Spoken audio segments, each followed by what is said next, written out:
قیامت کا دن بھی ایک نارمل دن کی طرح شروع ہوگا۔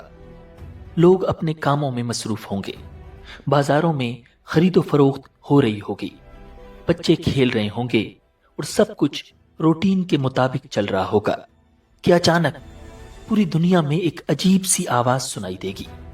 یہ آواز بہت ہلکی ہوگی، لوگ حیرانی سے ادھر ادھر دیکھیں گے مگر پھر اپنے کاموں میں لگ جائیں گے۔ لیکن چند لمحوں بعد وہ آواز تیز ہونے لگے گی۔ اب یہ صرف ایک معمولی آواز نہیں ہوگی بلکہ ایک خوفناک چیخ میں بدلنے لگے گی۔ لوگ خوف کے مارے کانپنے لگیں گے اور پھر اچانک زمین ہلنے لگے گی۔ پہلے ہلکی سی لرزش، پھر زلزلہ جو ہر چیز کو جڑ سے ہلا دے گا۔ عمارتیں گرنے لگیں گی اور سڑکیں پھٹنے لگیں گی۔ بڑے بڑے مضبوط پہاڑ ڈسٹ بن کر اڑنے لگیں گے۔ سمندر کا پانی شہروں میں داخل ہو جائے گا اور زمین پر ہر طرف تباہی پھیلنے لگے گی۔ آسمان کا رنگ بدلنے لگے گا، سورج کی روشنی ختم ہو جائے گی، تارے اپنی جگہ چھوڑ کر گرنے لگیں گے اور ہر طرف اندھیرا چھا جائے گا۔ جانور جنگلوں سے نکل کر شہروں میں آ جائیں گے مگر آج کسی کو کسی کی فکر نہیں ہوگی۔ یہ قیامت کا دن ہوگا۔ انسان دہشت کے مارے بھاگنے لگیں گے مگر کوئی رستہ نہیں بچے گا۔ مائیں اپنے بچوں کو بھول جائیں گی، دوست ایک دوسرے کو چھوڑ کر جان بچانے کے لیے دوڑیں گے مگر زمین کے کسی کونے میں بھی پناہ نہیں ملے گی۔ ہر طرف چیخ و پکار ہوگی مگر آوازیں شور میں دب جائیں گی۔ اور پھر وہ لمحہ آئے گا جب آسمان پھٹ جائے گا، زمین اپنے اندر سب کچھ نگل لے گی اور ہر چیز ختم ہو جائے گی۔ یہ وہ دن ہوگا جس کی خبر پہلے ہی دے دی گئی تھی، جس دن کا وعدہ تھا جو کبھی نہیں ٹل سکتا تھا۔ سور پھونک دیا جائے گا اور دنیا کا خاتمہ ہو جائے گا۔ پھر اللہ تعالیٰ آسمان سے ایسی بارش برسائے گا کہ انسان زمین سے ایسے نکل آئیں گے جیسے سبزہ اگتا ہے۔ قبر میں انسان کے تمام اعضاء گل جائیں گے سوائے ایک ہڈی کے، اور وہ ریڑھ کی ہڈی کا آخری حصہ ہے۔ قیامت کے روز اسی پر انسان کی تخلیق مکمل کر دی جائے گی۔ ناظرین، انسانوں کے دوبارہ زندہ ہونے کے اس منظر کو قرآن کریم نے ان الفاظ میں بیان کیا ہے۔ اس دن یہ اپنی آنکھیں جھکائے قبروں سے اس طرح نکل کھڑے ہوں گے جیسے ہر طرف پھیلی ہوئی ٹڈیاں دوڑے جا رہے ہوں گے اسی پکارنے والے کی طرف۔ یہی کافر جو قیامت کا انکار کرتے تھے کہیں گے کہ یہ تو بہت ہی کٹھن دن ہے۔ ناظرین، ام المؤمنین حضرت عائشہ صدیقہ رضی اللہ تعالی عنہا بیان کرتی ہیں کہ انہوں نے نبی اکرم صلی اللہ علیہ وسلم کو فرماتے ہوئے سنا کہ اللہ تعالیٰ قیامت کے دن لوگوں کو اس حال میں جمع کرے گا کہ نہ ان کے پاؤں میں جوتے ہوں گے اور نہ ان پر کپڑے ہوں گے، وہ غیر مختون ہوں گے۔ وہ اپنی قبروں سے اس حال میں نکلیں گے جیسے اس دن تھے جب ان کی ماؤں نے انہیں جنا تھا۔ ناظرین، پھر یہ تمام لوگ میدان حشر میں جمع ہونا شروع ہو جائیں گے۔ حضرت ابو ہریرہ رضی اللہ تعالی عنہ سے روایت ہے کہ نبی اکرم صلی اللہ علیہ وسلم نے ارشاد فرمایا، روز قیامت لوگ تین حالتوں میں اٹھائے جائیں گے۔ پہلی قسم کے لوگ پیدل چلیں گے، دوسری قسم والے سواریوں پر سوار ہوں گے اور تیسری قسم کے لوگ چہروں کے بل چلیں گے۔ عرض کیا گیا، یا رسول اللہ، چہرے کے بل بھلا کیسے چلیں گے؟ فرمایا، جس نے انہیں قدموں پر چلایا ہے وہ منہ کے بل چلانے پر بھی قادر ہے۔ وہ اپنے منہ کو ہر اونچی جگہ اور کانٹوں سے بچانے کی کوشش کریں گے۔ ناظرین، واضح رہے کہ جن لوگوں نے اپنی زندگی اللہ تعالیٰ کی محبت اور فرما برداری میں اپنے اعمال کی اصلاح کرتے ہوئے گزاری ہوگی، ان کا شمار پہلے گروہ میں ہوگا۔ جن لوگوں نے گناہ اور ثواب کے ساتھ ملی جلی زندگی بسر کی ہوگی، وہ پیدل حواس باختہ ہو کر دوڑے چلے جا رہے ہوں گے۔ تیسری قسم کا گروہ کفار اور گناہگار لوگوں کا ہوگا جنہیں منہ کے بل چلایا جائے گا۔ ناظرین، قیامت والے دن بندے اپنے رب اللہ رب العزت کے سامنے انتہائی خوف اور ذلت کی حالت میں کھڑے ہوں گے۔ قیامت کے ہولناک منظر، اپنے اعمال کی فکر، اپنے کرتوتوں کے انجام کا ڈر ان کے خوف میں ہر لحظہ اضافہ کر رہا ہوگا۔ ان کے دل خزاں رسیدہ پتوں کی مانند اور ان کے جسم خشک ٹہنیوں کی طرح کانپ اور لرز رہے ہوں گے۔ ناظرین، میدان حشر میں جب سورج آگ پر سا رہا ہوگا تو وہاں پر صرف ایک چیز کا سایہ ہوگا اور وہ ہے اللہ رب العزت کا عرش۔ ناظرین، اس دن ایسی افراتفری کا عالم ہوگا کہ کسی کو کسی کی فکر نہ ہوگی۔ کوئی کسی کا بننا تو دور ٹھہرا، کسی کی طرف دیکھنا بھی پسند نہ کرے گا۔ قرآن مجید میں اللہ رب العزت میدان حشر کا منظر ان الفاظ میں بیان فرماتے ہیں، فَإِذَا جَاءَتِ الصَّاخَّةُ، آخر جب وہ کان پھاڑنے والی آواز آ ہی جائے گی۔ یوم یفر المرء من اخیہ، یہ اس دن ہوگا جب انسان اپنے بھائی سے بھی بھاگے گا، وَأُمِّهِ وَأَبِيهِ، اور اپنے ماں باپ سے بھی، وَصَاحِبَتِهِ وَبَنِيهِ، اور اپنے بیوی بچوں سے بھی، لِكُلِّ امْرِئٍ مِّنْهُمْ يَوْمَئِذٍ شَأْنٌ يُغْنِيهِ، کیونکہ ان میں سے ہر ایک کو اس دن اپنی ایسی فکر پڑی ہوگی کہ اسے دوسروں کا ہوش نہیں ہوگا۔ وجوہ یومئذ مسفرہ، اس روز کتنے چہرے تو چمکتے دمکتے ہوں گے، ضاحکۃ مستبشرہ، ہنستے خوشی مناتے ہوئے، ووجوہ یومئذ علیہا غبرہ، اور کتنے چہرے اس دن ایسے ہوں گے کہ ان پر خاک پڑی ہوگی، ترہقھا قطرہ، سیاہی نے انہیں ڈھانپ رکھا ہوگا۔ اولئک ھم الکفرۃ الفجرہ، یہ وہی لوگ ہوں گے جو کافر تھے، بدکار تھے۔ ناظرین، اس ہولناک دن میں شدید خوف کے عالم میں مخلوق ہزاروں سال کے برابر کھڑی رہے گی اور انسان گروہ در گروہ مختلف انبیاء علیہم السلام کے پاس جائیں گے اور ان سے درخواست کریں گے کہ وہ اللہ رب العزت کے حضور سفارش کریں کہ حساب کا آغاز کیا جائے۔ لوگ سب سے پہلے حضرت آدم علیہ السلام کے پاس جائیں گے اور ان سے کہیں گے، اے آدم، آپ سب انسانوں کے باپ ہیں، اللہ رب العزت نے آپ کو اپنے ہاتھوں سے تخلیق فرمایا، فرشتوں نے آپ کو سجدہ کیا اور اللہ تعالیٰ نے آپ کو ہر ایک چیز کا نام سکھایا، آپ کو جنت کا مکین بنایا۔ اللہ رب العزت سے ہماری سفارش کیجئے کہ ہمیں اس مشقت والی جگہ سے نجات دی جائے اور حساب کا آغاز کر دیا جائے۔ ناظرین، حضرت آدم علیہ السلام اپنی غلطی کا ذکر فرمائیں گے اور فرمائیں گے کہ یہ مقام میرا نہیں، تم لوگ نوح کے پاس جاؤ، انہیں اللہ تعالیٰ نے انسانوں کی طرف سب سے پہلا رسول بنایا تھا۔ لوگوں کی ایک امید ٹوٹنے سے ان کا خوف مزید بڑھے گا۔ پریشانی میں مزید اضافہ لیے وہ حضرت نوح علیہ السلام کے پاس پہنچیں گے۔ وہ بغیر علم کے اللہ رب العزت سے سوال کرنے کی غلطی کا ذکر فرمائیں گے اور لوگوں سے کہیں گے کہ یہ میرا مقام نہیں، ابراہیم کے پاس جاؤ، وہ اللہ کے خلیل ہیں۔ ناظرین، لوگ حضرت ابراہیم علیہ السلام کے پاس پہنچیں گے، لیکن وہ 3 الفاظ کو جھوٹ جیسا استعمال کرنے کی غلطی کا ذکر فرما کر فرمائیں گے، یہ میرا مقام نہیں، تم لوگ موسیٰ کے پاس جاؤ، اللہ نے ان سے کلام فرمایا تھا اور اللہ تعالیٰ نے انہیں تورات عطا فرمائی تھی۔ تو لوگ پریشانی میں اضافہ لیے موسیٰ علیہ السلام کے پاس پہنچیں گے، تو موسیٰ علیہ السلام فرعونی کو قتل کرنے کی غلطی کا ذکر فرما کر کہیں گے کہ یہ میرا مقام نہیں، تم لوگ عیسیٰ کے پاس جاؤ، ان کی صفات یہ ہیں کہ وہ اللہ کے بندے، اللہ کے رسول، اللہ کی بات اور اللہ کا حکم ہیں۔